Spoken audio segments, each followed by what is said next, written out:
মায়ের কোনো অপরাধ আছে? মূর্খ জাহেল স্ত্রীর সাথে রাগ করে কথা বলে না, কন্যা হলো কেন? আসলে স্বামীরও দোষ না, স্ত্রীরও দোষ না, কন্যা দেখ আর ছেলে দেখ, কে দেয়? আল্লাহ বলেন আসমান জমিনের মালিক আমি আল্লাহ। কাউকে আমি আল্লাহ ছেলে দেই, কাউকে মেয়ে দেই, কাউকে দোনোটাই দেই, কাউকে আমি কোনোটাই দেই না। ক্ষমতা কার? মা শুধু বোঝা বহন করেছেন, এজন্য তাকে পুরস্কার দেওয়া দরকার। যেই আম্মা জানের কণ্ঠের আওয়াজ ভেতরের দরজা দিয়া সামনের বারান্দায় আসে না, মা এত লজ্জাশীলা মা, জোরে চিল্লায়া কথা বলে না, কারণ কণ্ঠটা নারীদের জন্য পর্দা।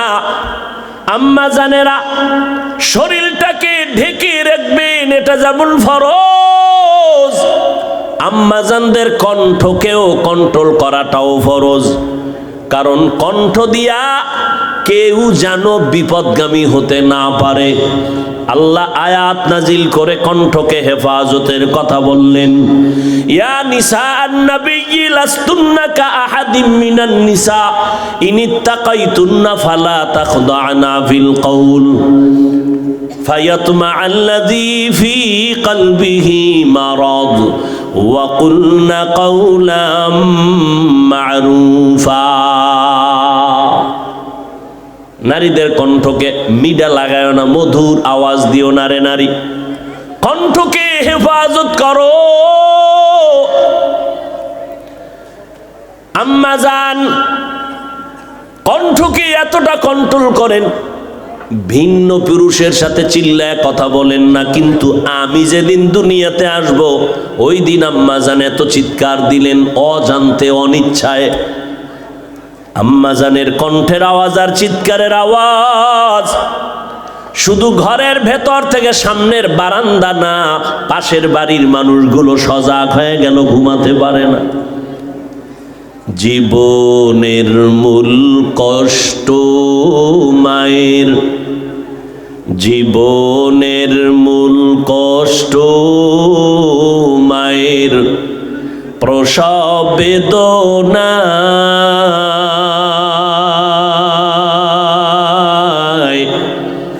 সাত আসমান সাত জমিন তখন মায়েরই মাথায়।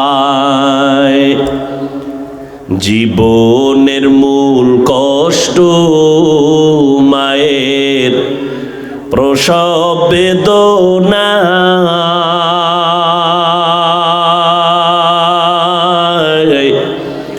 সাত আসমান সাত জমিন তখন মায়েরই মাথায়। আমার সুন্দর মুখ দেখে মার, আমার সুন্দর মুখ দেখে মায়ের ব্যথা যায় দে হাসাইয়া। ও আমার প্রাণের মা, মা গো মা, কোথায় গেলে মোরে ছাড়িয়া? জনম দুঃখী ইয়াতীম আমি, চাই না কেহ ফিরিয়া। আমি যখন ছিলাম আমার মায়েরই উদরে,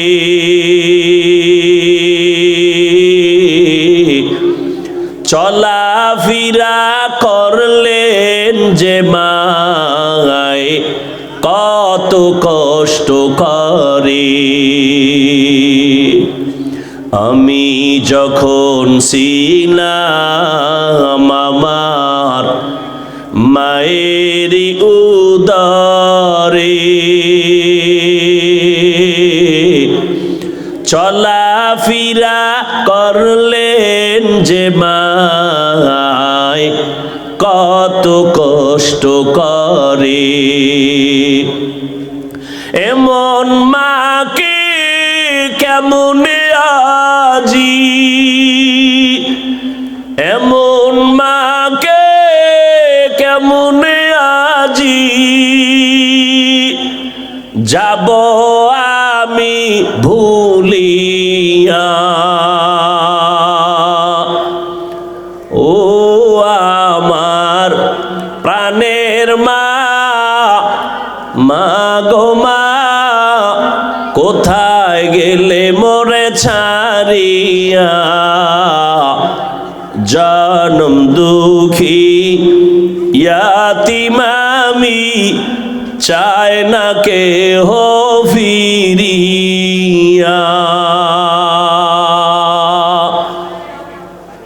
আম্মা জানের আওয়াজ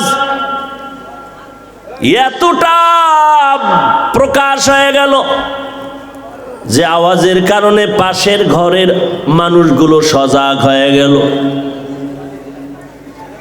আল্লাহ তাআলা বলেন, আমি আল্লাহ চাইলে কাউকে ছেলে দেই, কাউকে মেয়ে দেই, কাউকে দোনোটাই দেই, কাউকে কোনোটাই দেই না। ক্ষমতা কার? আহ, রহমতের নবী জমিনের মধ্যে আসছেন যেই সময় মক্কার মানুষ কন্যা সন্তানকে অভিশাপ মনে করে। আমার নবী রহমত হয়ে আসছেন, মক্কার জমিনে রহমত শুরু হয়ে গেল। আল্লাহর নবী এসে জাহেলদের সব ধারণাকে মুছে দিয়া শান্তির ধারণা মানুষের অন্তরে ঢুকায় দিলেন। এরে নবীর আশেকের দল, মদিনার নবী বলেন, এই উম্মতেরা, একটা কন্যা যদি পাও তুমি একটা জান্নাতের মালিক হয়ে গেছো। আরো আস্তে করে বলে, খারাপ লাগে আপনাদের? দুইটা কন্যা পেয়েছো, তুমি দুইটা জান্নাতের মালিক। যারা তিনটা কন্যা পেয়েছো তুমি তিনটা জান্নাতের মালিক হয়ে গেছো। বিশ্ব নবী, যার কোনো তুলনা আছে? কোনো তুলনা? আমার নবী রহমাতুল লিল আলামিন।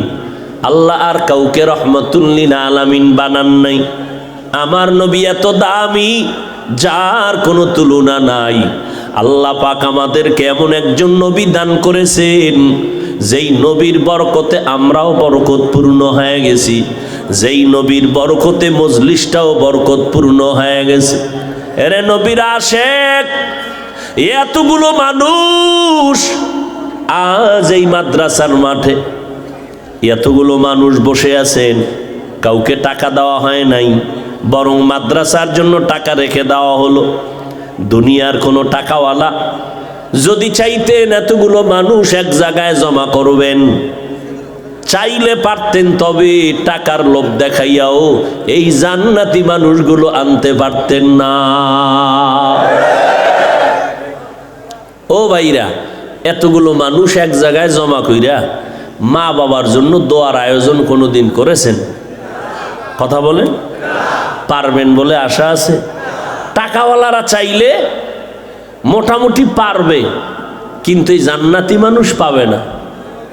তাদের ভিআইপি চেয়ারে বসবে ভিআইপি সুদখোরেরা, গাঞ্জাখোরেরা, মদখোরেরা,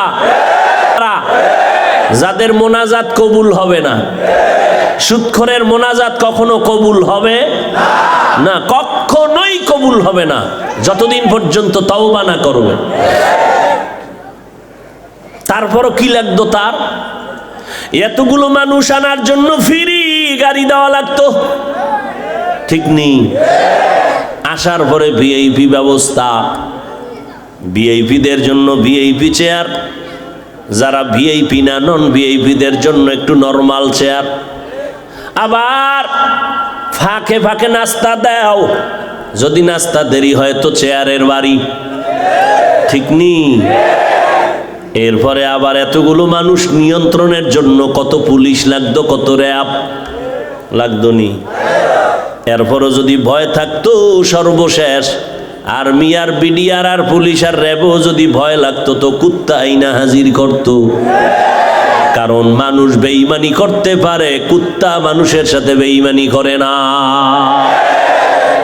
নিরাপত্তার জন্য কুকুর, কিন্তু তাকাইয়া দেখো আজ তজুমুদ্দিন থানার প্রাণ কেন্দ্রে এই মাদ্রাসার মাঠে এত মানুষ, বসার জায়গা নাই, দাঁড়ানোরও কায়দা নাই। আসার জন্য কাউকে টাকা দেওয়া হয় নাই, জোর করে আনা হয় নাই, সবাই নিজে টাকা দিয়া ভাড়া দিয়া, কেউ হেঁটে আসছে নিজ ইচ্ছায়। আল্লাহ দয়া করেছেন, আসার পরে বিছানাটাও তেমন ভালো না, অনেকে বালুর মধ্যে বসছে, অনেকে জুতার উপরে বসছে, বসতে পারে নাই, জায়গা নাই, দাঁড়ায় দাঁড়ায় আছে। অন্তরের মধ্যে কোনো ভাব নাই, বড় ছোট ভেদাভেদ নাই, আলেম সাধারণ মানুষ, ধনী গরিব সব একাকার হয়ে পড়ছে। এতগুলো মানুষের জন্য নিয়ন্ত্রণের জন্য একজন পুলিশও নাই। কথা বলেন না কেন? এটি নিয়ন্ত্রণ পুলিশে করতেছে? কথা বলেন। কোনো বাহিনী নাই, পুরা মাদ্রাসার মাঠ সাইলেন্ট হয়ে গেছে, কোনো আওয়াজ নাই। এই সময় যদি কেউ টেলিফোন করে তার মাথা গরম হয়ে যাবে, ঠিক নেই? টেলিফোন একজনে করেই ফেললো, কেটে দিল, আবার করে, আবার কাটে, আবার করে, আবার কাটে, আবার করে, আবার কাটে, মাথা গরম। একবার রিসিভ করে ধমকায় কয়, এত বড় দুঃসাহস, এতবার কেটে দিলাম, টেলিফোন করো কেন? আর একবারও টেলিফোন করবান, আমি ব্যস্ত আছি। দেখেন কি মোহব্বত কোরআনের প্রতি। আর ম্যাডাম যদি টেলিফোন করে তো আজ রাইতে খবর আছে। ভাইরা আমার, এই অবস্থাটা কেমনে সম্ভব? আমি সারা বাংলাদেশে বলি, এটা ১৫০০ বছর আগে রহমতের নবীর উম্মত হইয়া আমরা তার আদর্শ মানার কারণেই সম্ভব। ইমামুল আউয়ালিন আল আখিরিন বহরে সাদকা রাহমাতাল লিল আলামিন সাইয়্যিদুল কাউনাইন খাতমুল মুরসালিন আখিরামত বুদে ফখরুল আউয়ালিন। এখন আপনারা বসছেন বরকত, কিন্তু ফাইনাল বরকত হবে দোয়ার মধ্যে। সারা রাত ওয়াজ শুনলেই বরকত হবে না, দোয়ায় হাজির হলে যে বরকত হবে। কারণ একজনের আমিন কবুল হবে তো সবার আমিন কবুল। দোয়া বরকতের জিনিস, আর দোয়া হুয়াল ইবাদা, দোয়াটা ইবাদত। আর দোয়া সিলাহুল মুমিনিন, মুমিনদের হাতিয়ার হলো দোয়া। দুনিয়ার হাজারো প্রচেষ্টায় যেই বন্ধ দরওয়াজার তালা খোলা যায় না, বান্দা যখন দোয়া করবে আল্লাহ তালা খুলে দিবেন। হাজারো নজির এই জমিনের মধ্যে আছে।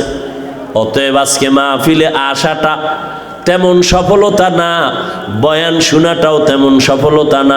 চূড়ান্ত সফলতা যদি দোয়ায় শরীক হওয়া যায়।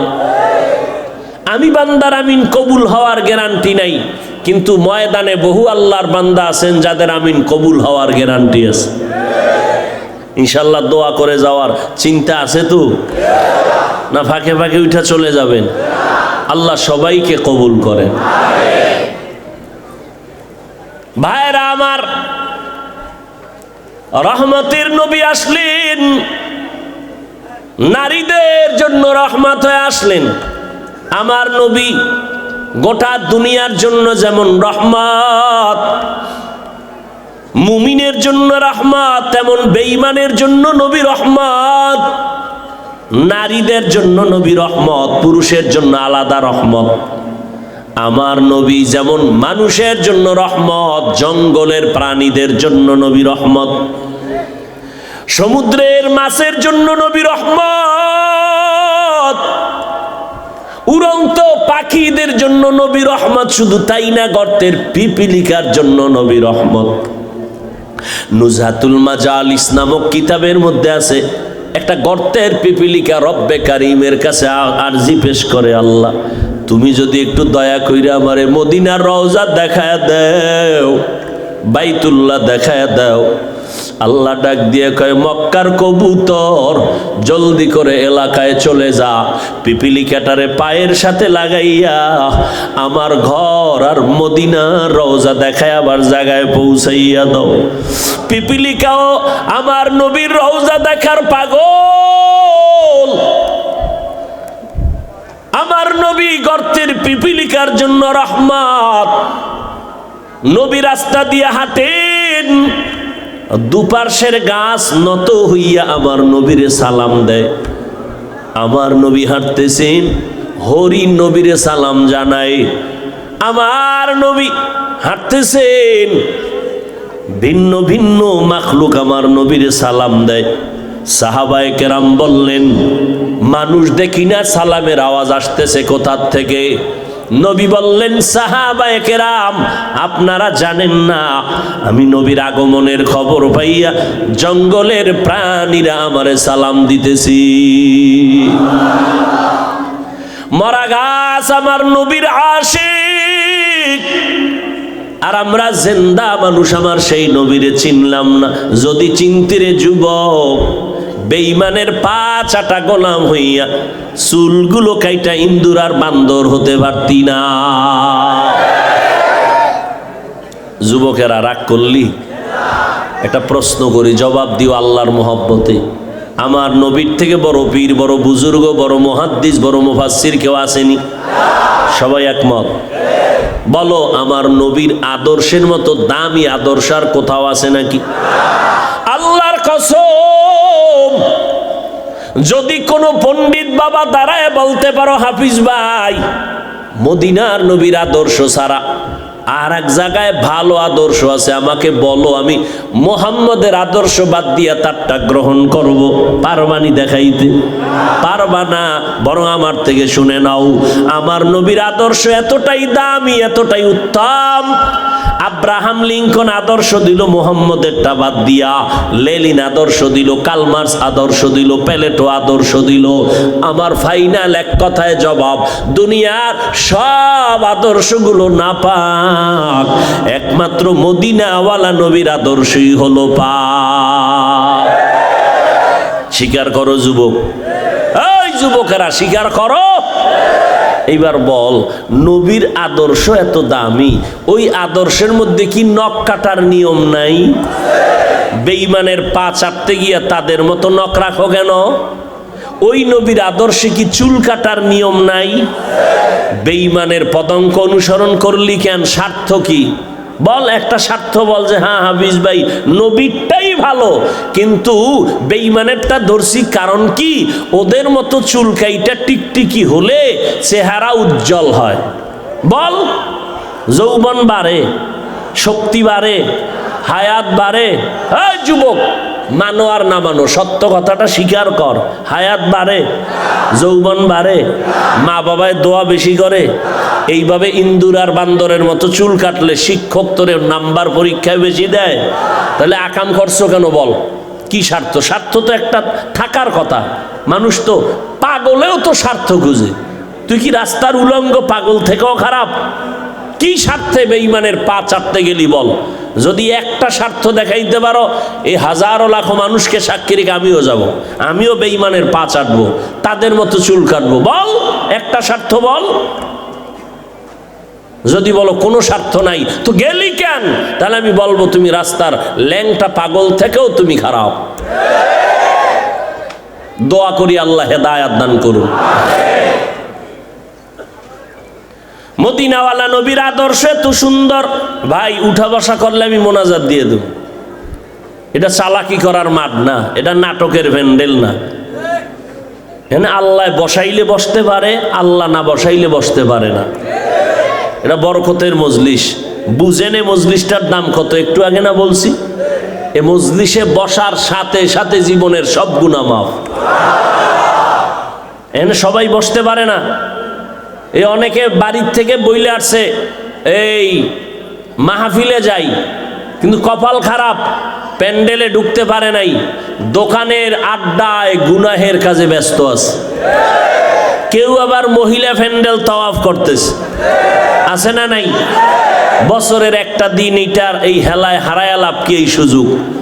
এই জন্য কত তারিখ দেওয়া থাকে এই সাক্ষাতের সময়টা, তো বহু যুবকেরা মহিলা প্যান্ডেল তাওয়াফ করে। হ্যাঁ, চাপাবাজি আর প্রশংসা আর কি বলে ডারে, পক্ষপাতিত্ব না। উদাহরণ দিচ্ছি, উদাহরণ 3 থেকে 3.5 দিনের একটা ইজতেমা হয় চরমনাই। কোথায়?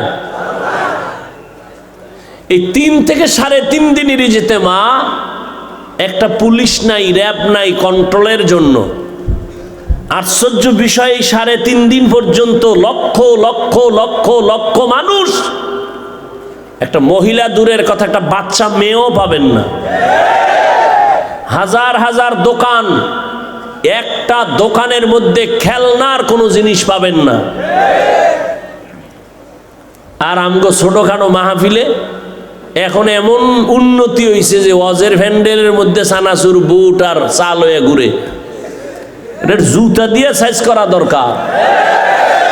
ওয়াজের প্যান্ডেল খাওয়ার জায়গা, এখানে আইলেও 2 ঘন্টা চা পান বিড়ি না টানলে ক্ষতি হবে। ও দোকানে যায় দেখেন, দুনিয়ার মহিলারা যেন আকর্ষিত হয়, এই জন্য কি কি লাগে এগুলো সব দোকানওয়ালারা নিয়ে আসে। তাহলে যুবক যুবতী নারী পুরুষ সব দোকানে ঘুরে, কই পর্দা, এদিকে রহমত, ওদিকে গজব। কথা বলেন না কেন? আল্লাহ হেদায়াত দান করুন। বলার দায়িত্ব বলে গেলাম, কে মানবে কে মানবে না সে দায়িত্ব আল্লাহর হাতে। হেদায়েতের মালিক কে? মান ইয়াহদিল্লাহু ফাহুয়াল মুহতাদ ওয়া মান ইউদ্লিল ফালান তাজিদা লাহু ওয়ালিয়াম মুরশিদা। আল্লাহ বলেন, আমি চাইলে হেদায়াত যাকে দিব সে পেয়ে যাবে, আর আমি যাকে হেদায়াত দিব না সে হেদায়াত পাবে দূরের কথা, হেদায়াত পাওয়ার মতো কোনো মুর্শিদও তালাশ করে পাবে না। আরবিতে কোরআনে বলে মুর্শিদ, বাংলা তর্জমা হলো পথ প্রদর্শক, রাস্তা দেখানেওয়ালা। কি রাস্তা দেখাবে? জান্নাতের রাস্তা দেখাবে। কপাল খারাপ, মুর্শিদও পাবে না। আল্লাহ সবাইকে মাফ করেন, আল্লাহ সবাইকে হেদায়াতের নূর দান করেন। আর একটু আগাবো, উঠা বসা করবেন না তো? আল্লাহ সবাইকে কবুল করেন। আরে মিয়া, আগের দিন ওয়াজে লোক পাওয়া যাইতো না, বা মানুষ একটু ঘুমানোর চিন্তা করত, এখন তো বাঙালির ঘুম নাই। মোবাইল মোবারক এসে সব জবাই করে দিয়েছে। আমরা মোনাজাত ধরি বইয়া, মোবাইলওয়ালারা রাতের বেলা মোনাজাত ধরে হইয়া, ধরেনি? বালিশে শীত হইয়া মোনাজাত, মাঝখানে কি আছে? জোরে বলেন। 2 হাতের মাঝখানে মোবাইল, করে কি আকাম? সারাটা রাত কবিরা গুনাহ, কবিরা গুনাহ, কবিরা গুনাহ, কবিরা গুনাহ। মিথ্যা বলছি? যুবক তো মনে করে আমাকে প্রিন্স লাগে, প্রিন্স। তোরে ফেতনির মতো দেখা যায় না, তোর চেহারা গুনাহ করতে করতে নষ্ট হয়ে গেছে তোর চেহারা। যেই পরিমাণ ঠিক কইলেন মনে হয় সব অন্যায় আমি করি। হ্যাঁ, আল্লাহ মাফ করে। এরে যুবক, মোবাইলের দিকে তাকাইয়া সারা রাত কবিরা গুনাহ করেছো। ডাক্তারের কাছে গিয়া পরীক্ষা করে দেখ বাবা, বেয়াদবি মাফ করিস। পাও দইরা বলতেছি, জাহান্নাম থেকে বাঁচানোর জন্য বলতেছি। মোবাইল তোর কি ক্ষতি করছে জানো না? চেহারার উজ্জ্বলতা নষ্ট করে ফেলেছে। কোনো মেডিসিন লাগাবি না চেহারায়। এই পর্দার আড়ালের যুবতী বোনেরা খালি বিউটি পার্লারে দৌড়ায়। আল্লাহ যেই সৌন্দর্য দিয়েছে, 40 বছর বছর পর্যন্ত তোমার চেহারার উজ্জ্বলতা নষ্ট হবে না। যৌবন যতদিন থাকবে চেহারার উজ্জ্বলতা ততদিন থাকবে। চালাকি কইরা যত মেডিসিন লাগাবি চেহারা ততদিন পর্যন্ত ডিসকালার হবে, নষ্ট হবে। এ বাবা, আর গুনাহ কইরা যদি চেহারা খারাপ করো, এটা কোনো মেডিসিনে আর ভালো হবে না। তবে একটা ঔষধি আছে চেহারার উজ্জ্বলতা বাড়ানোর জন্য, মানবি না কইয়া লাভ কি? মানলে মোবাইল ছাড়তে হবে। কয় মা ছাড়তে রাজি, বাপ ছাড়তে রাজি। এক ছাত্র আমগো মাদ্রাসার হাকিকত, পাগড়ি বান্ধা তাহাজ্জুদ পরে মোবাইল চালায় না, তদন্ত কইরা দেখি জুতার বাক্সের মধ্যে মোবাইল। মোবাইল ধরে আটকায় দিলাম অফিসে, মোবাইল আর দেওয়া হবে না। এক ছাত্র কয় হুজুর মাদ্রাসা ছাড়তে রাজি, মোবাইল ছাড়ুম না, দেন আমি মাদ্রাসাতে চলে যাব। এতটা বেয়াদব, এতটা বেপরোয়া হয়েছে ছাত্রগুলো। এই বেয়াদব বানাইছে মোবাইল। এই বেয়াদব কে বানাইছে? লিকুল্লি শাইইন জিনাতুন ফিল ওয়ারা ওয়া জিনাতুল মারই তামামিল আদাবি আজ খোদা খা হি মে তৌফিকে আদব বে আদব মাহরুমে গাশত আজ ফজলে রাব। শুধু কি চেহারা নষ্ট করেছে? এই যুবকেরা, লেখ লেখ, আমি যা কই লেখা রাখ, লিস্টি রাখ। 1 নাম্বার, মোবাইলের কারণে তোর কিডনি ড্যামেজ, পরীক্ষা কর। আমি যদি মিথ্যা বলি ডাক্তারের কাছে, আমাকে হুজুরগুড়ি তো বিশ্বাস হয় না, ডাক্তারের কাছে যা। নাম্বার 2, এই মোবাইলের দিকে তাকায় থাকার কারণে চোখের পাওয়ার নষ্ট হয় নাই? পিছন দিয়ে ডাক দিছে, চাচা মিয়া কেমন আছেন? যখন চাচায় চেহারা ঘুরাইছে দেয় খালু। চোখের পাওয়ার নষ্ট, কানের পার্স নষ্ট। আম্মা কয় খানা খাবি না, কয় গোসল আগেই করে লাইছি। কান নষ্ট হয়ে গেছে, হাত দুর্বল হয়ে গেছে। মোবাইলের কারণে তোমার হাত বড় দুর্বল, মাথা ব্যথা বেড়ে গেছে। আগে দেখতাম ছোটবেলা স্কুল কলেজের ছেলে মেয়েরা সারা রাত হারিকেন জ্বালায় পড়তো, বিদ্যুৎ নাই।